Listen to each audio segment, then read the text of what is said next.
Hello everyone.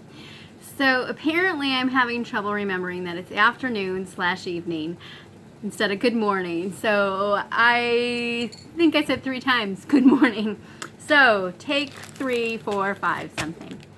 So today is Whimsy Wednesday. It is the 9th of September. So in my world, school officially opened yesterday. Today was a staff day.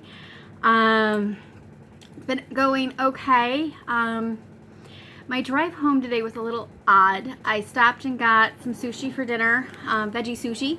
But then the whole stretch home was like this bizarre like head fog.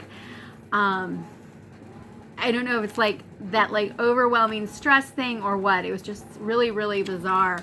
It was actually foggier in my head driving home than it was driving in the real fog this morning.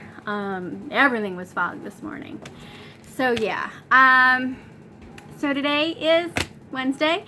I got a couple little tidbits today, but I want to make sure everybody saw yesterday's blog post, which I've got to bring up myself because, yep, memory's been a challenge.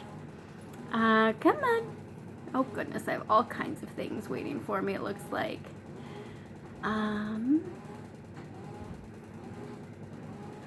Yeah, I know, I should have brought this up before I turned everything on.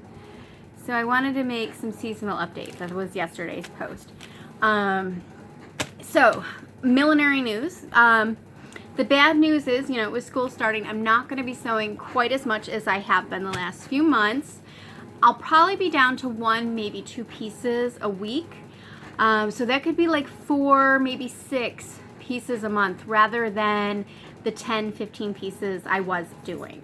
So keep that in mind if you're looking for straw hats or straw bonnets in the Etsy shop, that they're not going to come out as frequently as they have been. So like in the past few months, I would have one come out every 2-3 days, maybe a couple in a day. It might be 1 a week. Just keep that in mind as you're looking. Though the really good news is there's a couple pieces in the shop right now, and I put 2 of them on sale for like a back to school sale. What this really means is like I have so many things running around in my head. It's just like I'm doing weird things like making sales. So yeah, there's a sale on 2 of the pieces. One is that really cute brimless choke style, and then the other is that capote, which is the Regency piece, which I'm really surprised someone didn't grab that. I think they're absolutely adorable. All right, what else did I have on here? Good news in the millinery realm also is that I did order straw for going right through till the holidays. So usually I don't sew straw right through the fall. I end up transitioning into winter millinery. But this year, I think for my sanity, I'm gonna keep sewing straw, which means if somebody's looking for a Hanukkah or Christmas or other holiday gift, I'm gonna have those. So if you're wanting one, be sure to tell who your gift giver is, and then gift givers double check which pieces someone might want, your giftee. I do have a blog post up. I will reshare it on how to find out your person's head size and what you might need to know for that. So I'll bring that up for this blog post. Let's see, for holiday shopping. Oh, something really important. I stop shipping early compared to other places. I'm a very small business, very much an artisan business.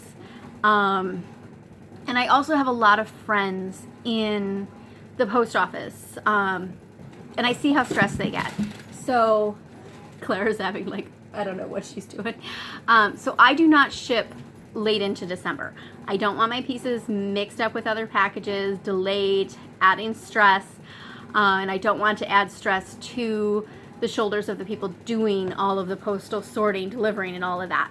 So I generally stop that right around that first week of December. So that's really important to keep in mind. So buy early so I can get the piece out to you and we don't have to stress about something. This year's ornament, of course, is the cornucopia, which we're going to have some decorating sessions for. I'm enjoying making those. They're fun. And okay, so I did try to put one on Clara's head. She wasn't so fond of that. I got claws because of it.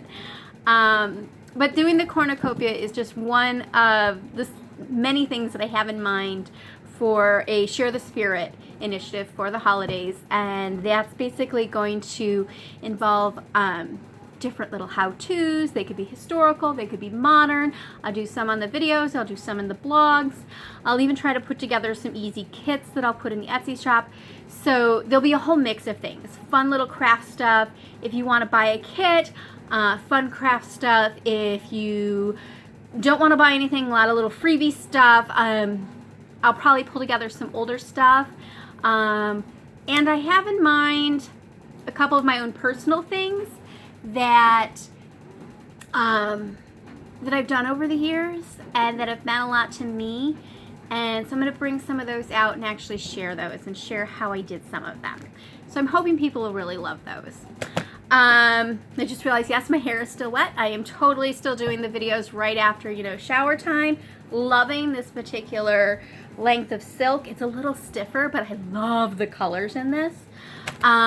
These are Miriam's. She's over on Facebook. I found her in one of the Renfest groups that I ended up in at the beginning of the pandemic. And I'm so glad I did, because I found so many artists, artisans, craftspeople that make incredible looking pieces, amazing jewelry, amazing pottery, and some things that are just very fantastical, is that what I want to say? A lot of whimsical things, so many dragons and little dragon eggs. And there's been nights that I've just like enjoyed like scrolling through and looking at the pretty pictures. And it's taken a lot to like resist like buying a bunch of stuff from this whole other like field of art. So anyway, so that's how I found her. All right, so the two things I wanted to do today.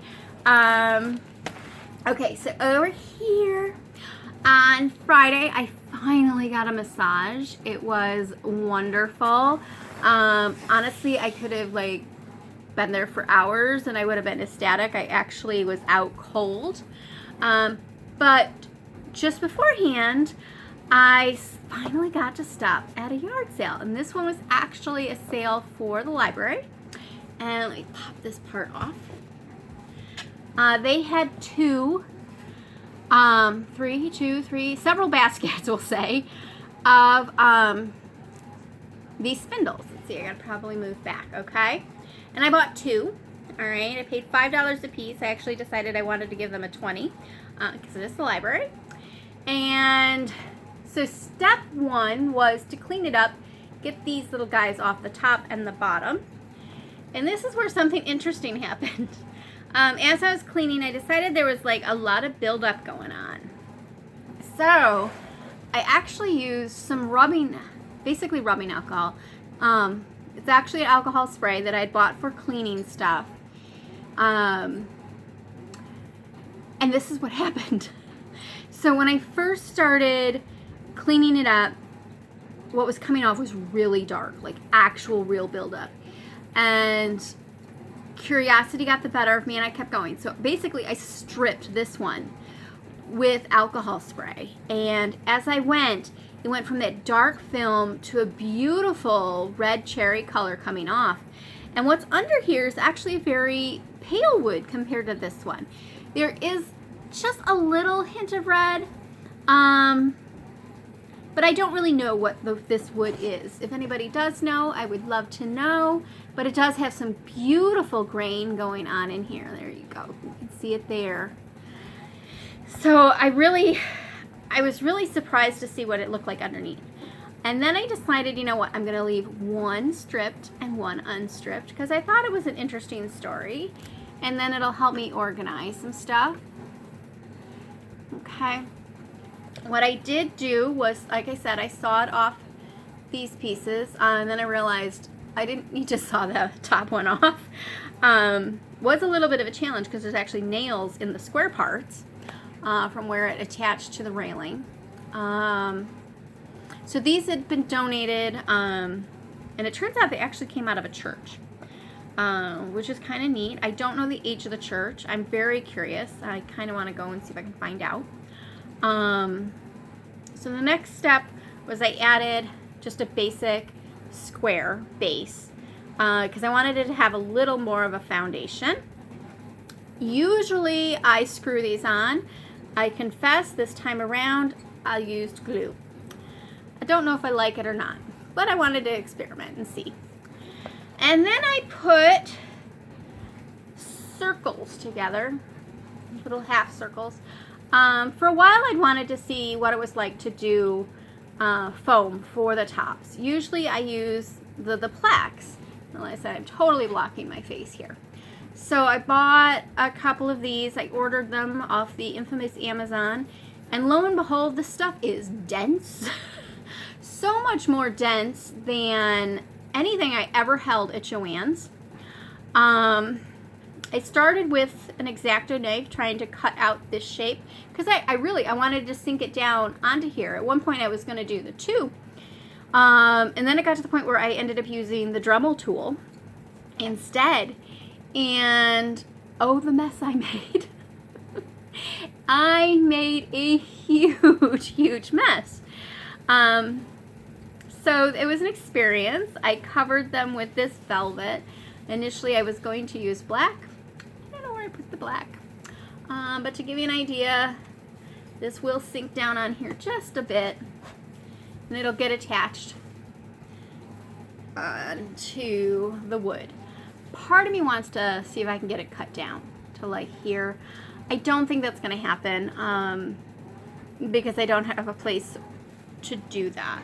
So I'm thinking these tops, maybe I will end up putting some fringe around there. I would want it to be good silk fringe. And yes, the bottoms don't match right now. And nothing's polished. I wanted to be able to show you the color difference before I polished anything. So there will be a slight color change when I put some finishing polish on there, and then I'll put the tops on. And they should sit down a little better once I play with it because the velvet will come down around a little bit because I did tuck these up around here. And this one, I realized I could just put the hole up in there and it would kind of work. So I like them. I didn't need any more at this point. Let me grab this one here. I have oodles of these. Let me move back. And you can see this has the shaped plaque at the bottom and then the round that I usually use at the top. And then I have them in the colors that I've taken from certain things at the museum. This is really close to the pink that's in the dressmaker's shop. And then the blue that I have is actually a blue that's over in Hosmer's. So I have a bunch of those, and actually those are made out of chairs and a broken table. So I like to, you know, reuse, reduce, etc. And it's fun. So I didn't really need these. They were just there. It helps the library. I did end up giving as much to Amazon for the bases and the tops as what I gave to the library. But it is what it is. So, thought you'll enjoy those. Next, we have a little package I had arrived yesterday. So good that I didn't open it yesterday. Now, these are some CDVs. And they did a nice job wrapping these up. Usually folks that ship photos do ship them nicely. The layers upon layers. Okay. Alright, so this is like the sandwiching of the cardboard. I really have foggy brain. My goodness. Alright, come on. I want you not to fall on the floor. There we go. I have things perfectly like arranged under the tripod at this point. Alright. So I was looking at this particular one that came up in a discussion on Facebook, and I bought it, and it's going to be part of an experiment rabbit hole, to say the least. And then once I bought that one, I saw this other one, and I really want to get the tape off of this before I show you this one. Come on.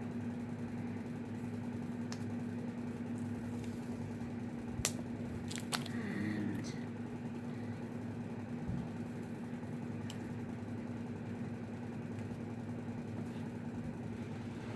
oh, that's interesting. Huh. There's a neat line on the back. All right, I'm not gonna fuss with that. Okay, so here's the first one.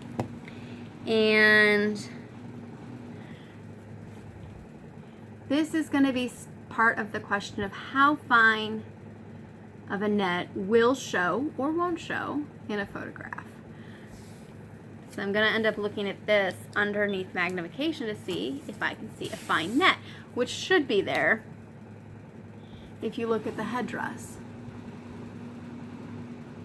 Okay, that's a type of headdress that likely would have been worn with a net. Now this one is awesome. So how often do we look at CDVs and you go, oh, I wish she could just turn?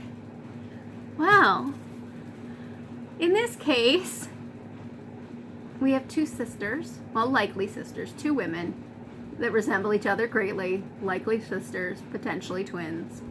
The listing did indicate they were twins. So this is Emma and Jenny.